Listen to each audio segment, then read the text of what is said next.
When I first started this camera thing, I had this notion that one of the best events to cover is a wedding. Probably because everyone in the wedding looks beautiful, except for the groom and the bride, because they look extra beautiful. Not just everyone, but everything. I mean, the tables, the chairs, wedding itself is an absolute beauty. Now here's the story. Last week, I attended the wedding of one of my closest friends. Congratulations, brother. It was actually my first time this pandemic season, so prior to the actual wedding, I was so excited. Super excited that I decided to be the wedding photographer.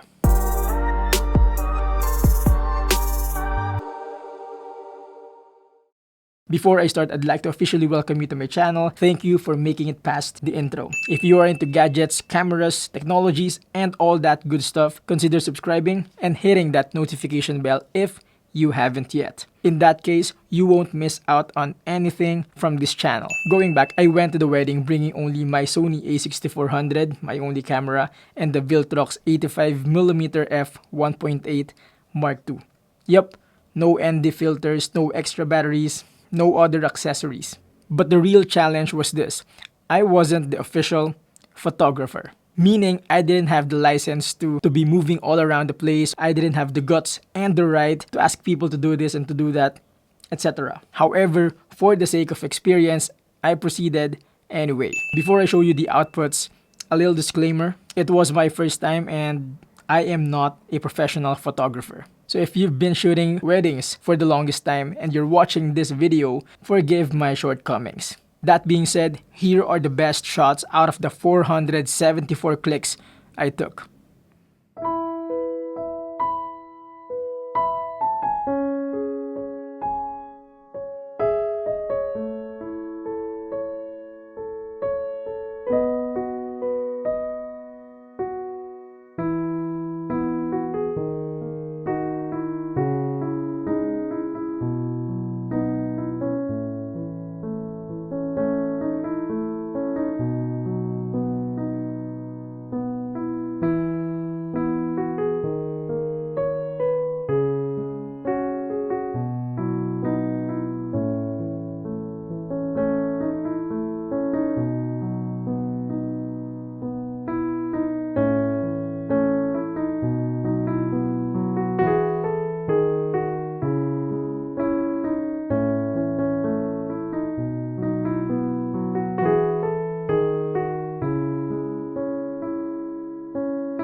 There you go, folks. I hope you liked them. It was such a beautiful wedding. I had a good time shooting precious moments. Let's all wish my friends the best days ahead. By the way, I recently made a video reviewing this lens, the Viltrox 85mm. You may click this card right here.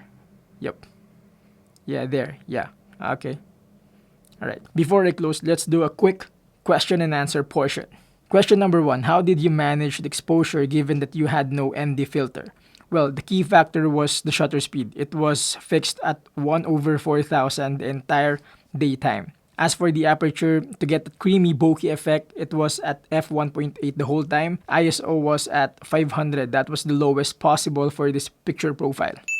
Question number 2. What software did you use to edit your pictures? I don't use a laptop. I do everything on my iPad or on my iPhone. It's not a software but an app. It's the famous Lightroom. Question number 3. What preset did you use for your photos? Well, nothing in particular. I just played the contrast, brightness, colors, and I just saved it as a preset of my own so I can apply it to all the photos to get that uniform look. Lastly, question number 4. What did you learn from your first wedding this pandemic? I mentioned this before on Facebook that no matter how you do it, no matter where you do it, or when you do it, weddings will always be one of the greatest things in life.